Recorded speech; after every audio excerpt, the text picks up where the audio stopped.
India அப்படின்ற ஒரு நாடு மொழி அடிப்படையில் பிரிக்கப்பட்டிருக்கு அப்படின்னு நம்ம எல்லாருக்கும் தெரியும்.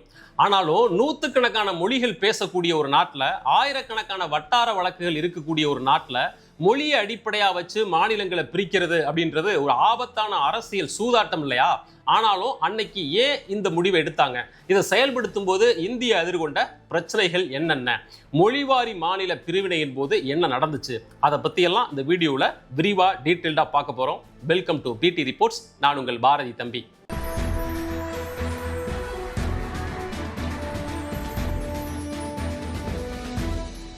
இந்த பிரச்சனையோட ஆரம்பத்தை நாம தெரிஞ்சுக்கணும் அப்படின்னா, பிரிட்டிஷ் ஆட்சியில இந்தியாவை அவங்க எப்படி ரூல் பண்ணாங்க அப்படின்றத புரிஞ்சுக்கணும். இவ்வளவு பெரிய இந்தியாவை பிரிட்டிஷ்காரங்க வெறுமனே மூணு மாகாணங்களா பிரிச்சு வச்சிருந்தாங்க. பாம்பே மாகாணம், பெங்கால் மாகாணம், மெட்ராஸ் மாகாணம். இந்த ஒவ்வொரு மாகாணமும் அவ்வளவு பிரம்மாண்டமானது. உதாரணத்துக்கு மெட்ராஸ் மாகாணத்தை எடுத்துக்கிட்டோம்னா, இன்னைக்கு இருக்கக்கூடிய தமிழ்நாடு, கேரளா, ஆந்திரா, கர்நாடகாவுடைய பெரும்பகுதி நிலப்பரப்பு எல்லாம் சேர்ந்தது தான் மெட்ராஸ் மாகாணம். அவங்கள பொறுத்தவரையிலும் கொள்ளையடிச்ச பணத்தை, பொருளை அவங்க நாட்டுக்கு கொண்டு போகணும். அதற்காக கடற்கரை ஓரத்தில் எங்கெல்லாம் துறைமுகம் இருந்துச்சோ அதை அடிப்படையாக வச்சு ஒரு மாகாணத்தை அமைச்சிருந்தாங்க. பாம்பேல துறைமுகம் இருக்குது, பெங்காலில் இருக்குது, மெட்ராஸில் இருக்குது அப்படின்றதுனால இந்த 3 ஏரியாவை மட்டும் எடுத்துக்கிட்டு இதை மாகாணங்களாக வச்சு இவ்வளவு பெரிய ஏரியாவை ரூல் பண்ணாங்க. இந்த நிலைமையில் 1947 இந்தியாவுக்கு சுதந்திரம் கிடைக்குது. பிரிட்டிஷ்காரங்க கிளம்பி போகிறாங்க. அவங்க போனப்போ இந்த இந்தியா எப்படி இருந்துச்சு அப்படின்னா, ஒரு பக்கம் அவங்க ரூல் பண்ண இந்திய பகுதி, இன்னொரு பக்கம் மைசூர் மகாராஜா, திருவிதாங்கூர் சமஸ்தானம், ஹைதராபாத் நிஜாம் அப்படின்னு இந்த சமஸ்தானங்கள் ராஜாக்கள் ஆண்ட பகுதி அப்படின்னு இது ஒரு பக்கம். இவங்க எல்லாரையும் எப்படி இந்தியாவுடைய பகுதியாக இணைச்சாங்க அப்படின்றது தனிக்கதை. எப்படி இணைச்சிட்டாங்க? இப்போ ஒட்டுமொத்த இந்திய நிலப்பரப்பையும் ஆட்சி செய்வதற்கு வசதியா, நிர்வாகத்திற்கு வசதியா சின்ன சின்ன பகுதிகளாக பிரித்து ஆகணும். அதை எப்படி பிரிக்கிறது அப்படிங்கும்போது பலவிதமான கேள்விகள் முன்னாடி வருது. இப்போ தக்கான பீடபூமிக்கு தெற்க உள்ளதெல்லாம் ஒரு மாநிலம், கங்கை சமவெளிக்கும் அந்த பக்கம் உள்ளதெல்லாம் ஒரு மாநிலம் அப்படின்னு இயற்கையாக அமைந்த நதி, மலைத்தொடர் இதை அடிப்படையாக வச்சு மாநிலங்களை பிரிக்கிறதா, எதை அடிப்படையாக எடுத்துக்கொள்வது அப்படின்ற கேள்வி வரும்போது மக்கள் மொழி அடிப்படையில் மாநிலங்களை பிரிங்க அப்படின்ற கோரிக்கையை முன்வைக்கிறாங்க. குறிப்பாக தென்னிந்திய பகுதியில் அந்த கோரிக்கை ரொம்ப எஃபெக்டிவாக முன்னாடி வருது. அதுலேயும் குறிப்பாக தெலுங்கு பேசக்கூடிய மக்கள் எங்களுக்கு ஆந்திரான்ற ஒரு மாநிலம் வேணும் அப்படின்ற கோரிக்கையை ரொம்ப தீவிரமாக முன்வைக்கிறாங்க. ஆக்சுவலாக சொல்லப்போனால் சுதந்திரத்துக்கு முன்னாடியே இந்த கோரிக்கை வந்துருச்சு அப்படின்னு சொல்லலாம். அதை செயல்படுத்தியது காங்கிரஸ் கட்சி. 1920களில் நாக்பூரில் நடந்த காங்கிரஸ் கட்சி மாநாட்டில் அங்கே தலைவர்கள் என்ன சொல்கிறாங்கன்னா, நாம் இந்திய சுதந்திரத்துக்காக போராடுறோம், இந்தியா மாதிரியான பல மொழிகள் பேசக்கூடிய மக்களை சுதந்திர போராட்டத்துக்கு நம்ம ஒன்று திரட்டணும். ஆனால் இப்போ நம்ம என்ன பண்ணுறோம்னா, ஹிந்தியில் மட்டும்தான் போய் மக்கள்கிட்ட பேசுகிறோம். இந்தி தலைவர்கள் தான் காங்கிரஸோட முகமாக அறியப்படுறாங்க.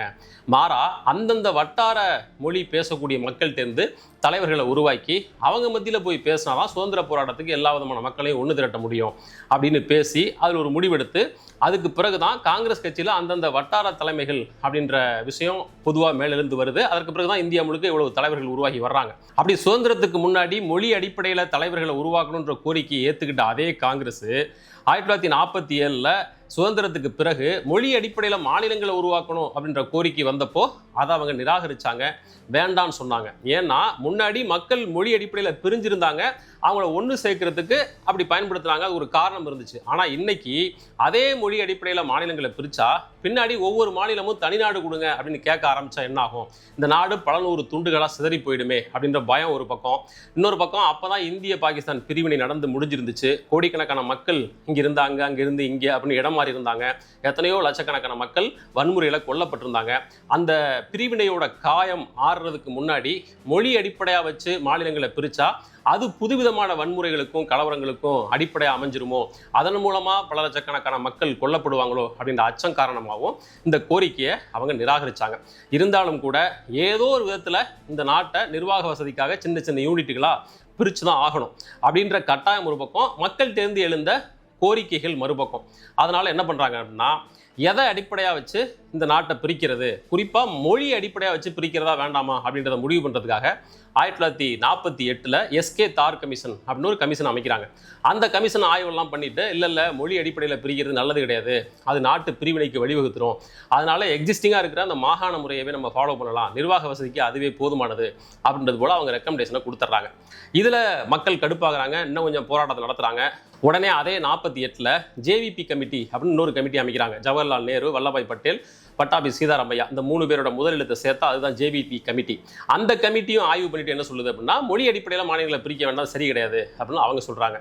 ஏற்கனவே ஆந்திரான்ற ஒரு தனி மாநிலம் வேணுன்ற கோரிக்கையோட தெலுங்கு மக்கள் பல காலமாக போராடிட்டு இருக்கிறாங்க. இப்போ 2 கமிட்டியும் அதெல்லாம் வேண்டாம் அப்படின்னு சொன்னதும் அந்த மக்கள் இன்னும் கோபமாகறாங்க, அதிகமான போராட்டங்களை முன்னெடுக்கிறாங்க. அந்த போராட்டத்தோட ஒரு பகுதியாக பொட்டி ஸ்ரீராமலு அப்படின்னு ஒரு காங்கிரஸ்காரர், அவர் ஒரு தெலுங்கர், அவர் சென்னையில் இருக்கக்கூடிய மயிலாப்பூரில் ஒரு உண்ணாவிரதத்தை ஆரம்பிக்கிறார். எங்களுக்கு ஆந்திரா அப்படின்ற தனி மாநிலம் வேணும் அப்படின்ற கோரிக்கையோட அவர் உண்ணாவிரதத்தை ஆரம்பிக்கிறார். ஆரம்பத்தில் நேரு அரசாங்கம் இதை கண்டுக்கல, ஏதோ ஒரு தனி ஒரு ஆள் உண்ணாவிரதம் இருக்கிறாரு, அது பெரிய விளைவு ஏற்படுத்தாது அப்படின்றது போல அவரை கண்டுக்கல. ஆனால் உண்ணாவிரதத்தோட நாட்கள் இப்படியே அதிகரிச்சுட்டே போகுது. 4 வாரம் ஆகுது, 1 வாரம், 2 வாரம், 3 வாரம்னு அந்த உண்ணாவிரதத்தோட அளவு அதிகரிச்சுக்கிட்டே போகுது. கடைசியா அவரோட உண்ணாவிரதத்தோட 56வது நாள்ல 1952வது வருஷம் டிசம்பர் 15ஆம் தேதி பொட்டி ஸ்ரீராமலு இறந்து போகிறார். அவருடைய மரணம் தெலுங்கு பேசக்கூடிய மக்கள்கிட்ட பயங்கரமான உணர்ச்சி கொந்தளிப்பு உருவாக்குது. மெட்ராஸ் மாகாணத்தில், இன்னைக்கு மெட்ராஸ் மாகாணம் அப்படிங்கிறது அன்னைக்கு இருந்த ஆந்திரா, தெலுங்கானா உள்ளிட்ட எல்லா நிலப்பரப்பையும் சேர்ந்தது தான் இல்லையா? அங்கே இருக்கக்கூடிய லட்சக்கணக்கான தெலுங்கு பேசக்கூடிய மக்கள்கிட்ட இவருடைய மரணம் மிகப்பெரிய கொந்தளிப்பு உருவாக்குது. தெருக்கல்ல வன்முறை வெடிக்குது, கடைகள் அடிச்சு நொறுக்கப்படுது, அரசு அலுவலகங்கள் அடிச்சு நொறுக்கப்படுது, ரயில்கள் தீ வச்சு எரிக்கப்படுது. பல இடங்கள்ல தெலுங்கர்களுக்கும் தமிழர்களுக்கும் இடையில இனக்கலவரமாக கூட வெடிக்குது. இதனால இந்த பிரச்சனைக்கு ஏதோ ஒரு தீர்வு காண வேண்டிய கட்டாயத்துக்கு தள்ளப்படுற நேரு அரசு 1953வது வருஷம் அக்டோபர் 1ஆம் தேதி ஆந்திரா அப்படின்ற தனி மாநிலம் உருவாக்கப்படும் அப்படின்னு நாடாளுமன்றத்தில் அறிவிக்கிறார் நேரு. அந்த அடிப்படையில் பார்த்தா இந்தியாவில் உருவான முதல் மாநிலம், மொழி அடிப்படையில் உருவான முதல் மாநிலம் அப்படின்னா அது ஆந்திரா தான். நேரு இப்படி நாடாளுமன்றத்தில் அறிவிச்சிட்டார். ஆனால் அந்த மாநிலத்துக்கான எல்லைகளை வகுக்கணும் இல்லையா? அந்த வேலையை செய்ய போகும்போது தான் புதிய புதிய பிரச்சனைகள் முளைச்சு வருது. முக்கியமாக தெலுங்கு பேசக்கூடிய மக்கள் மெட்ராஸை தங்களுக்கு வேணும் அப்படின்னு கேட்டாங்க. அதுதான் எங்களுடைய தலைநகரமாக இருக்கணும் அப்படின்னு அவங்க கேட்டாங்க. நேரு ஆந்திரான்ற தனி மாநிலத்தை உருவாக்கும் போது கர்னூல் அப்படின்னு இப்போ இருக்கக்கூடிய நகரம் இருக்கு இல்லையா, அதைத்தான் ஆந்திராவோட தலைநகரம் அப்படின்னு அவர் அறிவிச்சார். ஆனால் தெலுங்கு மக்கள் அதை ஏற்றுக்கல, எங்களுக்கு மெட்ராஸ் வேணும் அப்படின்னு கேட்டாங்க.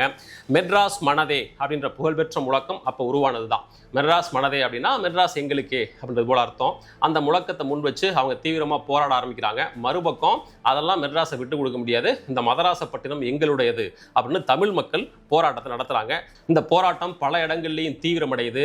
மெட்ராஸோட இது நிற்காம திருப்பதி யாருக்கு, திருத்தணி யாருக்கு அப்படின்னு எல்லையோர நகரங்கள் எல்லாத்துலேயும் இந்த பிரச்சனை விஸ்வரூபம் எடுக்குது. பேரலாக இதே டைமில் இந்தியாவுடைய இதர மொழி பேசக்கூடிய மக்கள் இருக்காங்க இல்லையா, பெங்காலிகள், குஜராத்திகள், கன்னடர்கள், இன்னும் பல இந்தி பேசக்கூடிய மக்கள், இவங்க எல்லாரும் மொழி அடிப்படையில் எங்களுக்கும் மாநிலத்தை பிரித்து கொடுங்க அப்படின்னு அந்தந்த பகுதிகளில் அவங்க போராட்டம் நடத்த ஆரம்பிக்கிறாங்க. இந்தியாவே ஒரு போராட்ட களமாக இருக்குது.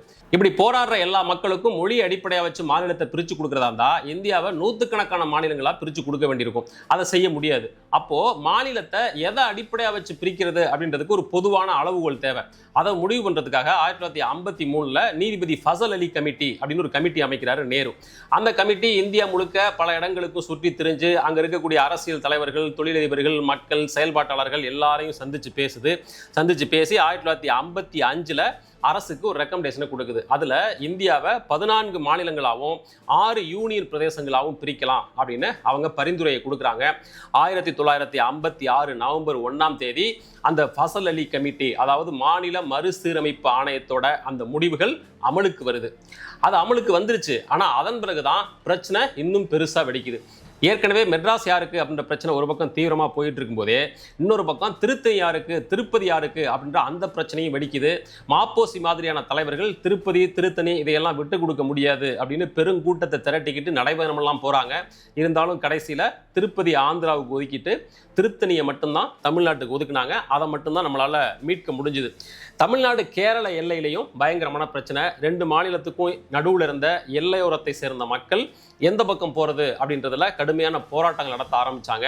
குறிப்பாக தேவிக்குளம் பீர்மேடு பகுதியில் வாழ்ந்த லட்சக்கணக்கான தமிழர்கள் எங்களை தமிழ்நாட்டு கூட சேருங்க அப்படின்னு அவங்க போராட்டம் நடத்த, கேரள தரப்பு அதற்கு மறுக்க, கடைசியில் துப்பாக்கி சூடு நடத்தப்பட்டு அதில் 17 தமிழர்கள் கொல்லப்பட்டாங்க.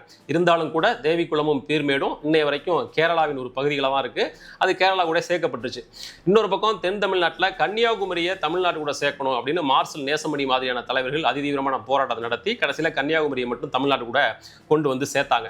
இதே போல கர்நாடகா ஆக்சுவலா 1956 மொழிவாரி மாநிலங்கள் அறிவிக்கப்பட்டப்போ கர்நாடகா மாநிலம் அப்படின்னு ஒரு மாநிலம் கிடையாது. அப்போ அதுக்கு பேர் மைசூர் ஸ்டேட். இந்த மைசூர் ஸ்டேட்டோட எல்லைகளை வகுக்க போகும்போது பல பிரச்சனைகள், குறிப்பா தமிழர்கள் அதிகமாக வாழ்ந்த பெங்களூரு, கோலார் தங்கவயல் இந்த மாதிரியான ஏரியாக்கள்ல இனக்கலவரங்கள் வெடிக்குது. இன்னொரு பக்கம் கர்நாடகாவுக்கும் ஆந்திராவுக்கும் இடையில இருக்க அந்த எல்லையோரத்துல தெலுங்கர்கள் கூட இந்த கன்னட மக்களுக்கு பிரச்சனைகள் வெடிக்குது. அதையெல்லாம் தாண்டி தான் அந்த மைசூர் ஸ்டேட்டுக்கான எல்லைகள் வகுக்கப்பட்டுச்சு. கடைசியா 1973 கர்நாடகா அப்படின்னு அந்த மாநிலத்துக்கு பேர் மாத்தினாங்க. ஹைதராபாத்தோட நிலைமை தான் இன்னும் மோசம்.